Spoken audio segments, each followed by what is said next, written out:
entonces esta del 2010? Fíjate, ya en la vaguada del 2005, Daniel, ya había una muestra clara. No se produjo un solo muerto o una sola pérdida de vida humana a consecuencia de la vaguada del 2005.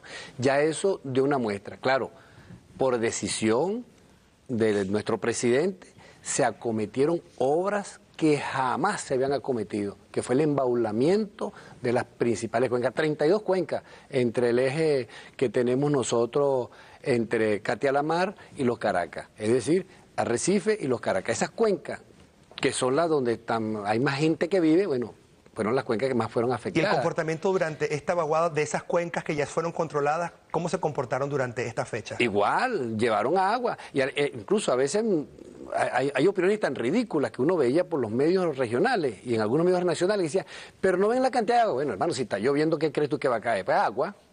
Si está lloviendo, baja agua. Ahora, el agua está bajando, pero está bajando encauzada.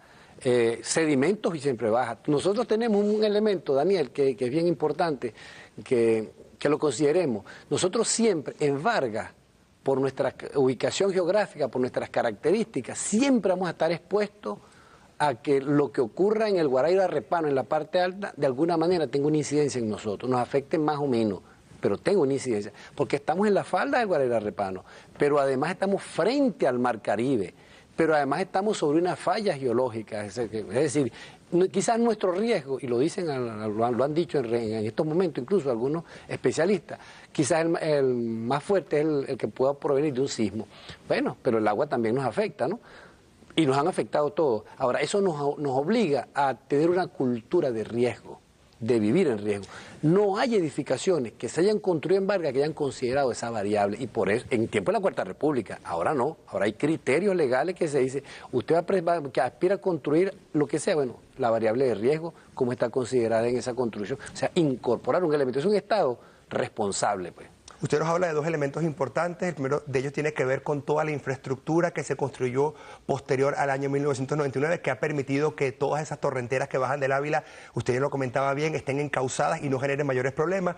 Nos ha hablado también de la parte preventiva, que tiene que ver con la parte de la normativa legal para la construcción de nuevos edificios y de nuevas casas, pero también queremos hablar del poder popular, del pueblo, cómo se ha organizado en comparación con los años anteriores, en cooperación con el gobierno nacional, las comunidades varguenses, precisamente para poder afrontar este tipo de contingencia que, como ya nos está demostrando la experiencia, parece que se van a estar repitiendo de manera consecutiva en esa entidad.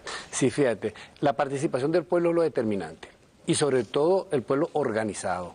Recuerda que cuando hablamos de las herramientas con que contábamos, cuando comenzamos, ¿cómo se organizaba el pueblo? Asociaciones de vecinos, entes gestores fundamentalmente, si trabajaban bien. El que no trabajaba bien, bueno, ni siquiera gestor era, pero ese era el mecanismo. Ahora no, el Consejo Comunal, además de gestionar algunas cosas que incorpora como una función, pero comienza a constituirse en una instancia de gobierno comunal, y gobierno que gobierna, que dirige. Fíjate, todos los centros de refugio que tenemos en este momento están coordinados y dirigidos por los consejos comunales.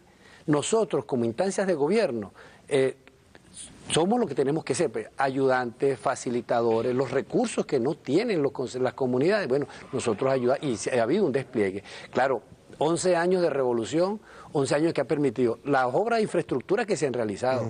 De alguna manera, bueno, con todos los contratiempos que hemos tenido en estos 11 años de revolución, nosotros hemos tenido golpes de Estado, hemos tenido sabotaje a la industria petrolera, hemos tenido lo que nosotros calificamos de la quinta columna, en la burocracia, en la corrupción, todas esas cosas que de alguna manera a lo largo de estos 11 años hemos venido afrontando, bueno, y que por esa razón nuestro presidente incluso en un primer momento llamó a las 3R y ahora llama a las 3R al cuadrado. Cuando él llama y convoca y con firmeza dice que va a cometer eso, es porque hay una situación que nos está convocando a eso. Entonces todos esos males, además que lo hemos arrastrado, los hemos enfrentado, hoy se va resumiendo, y con este esfuerzo de la organización del poder popular, del poder comunal, que se enfrenta a esta tragedia. Por eso estamos en estas condiciones.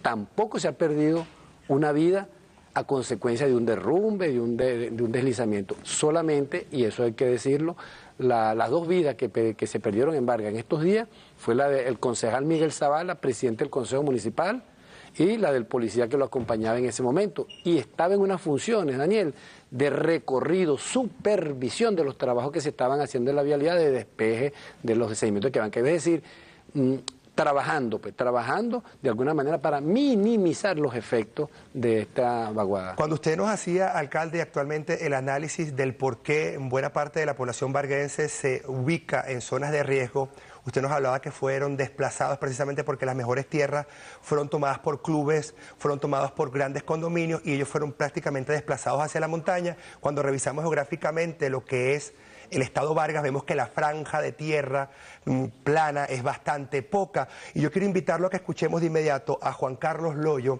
quien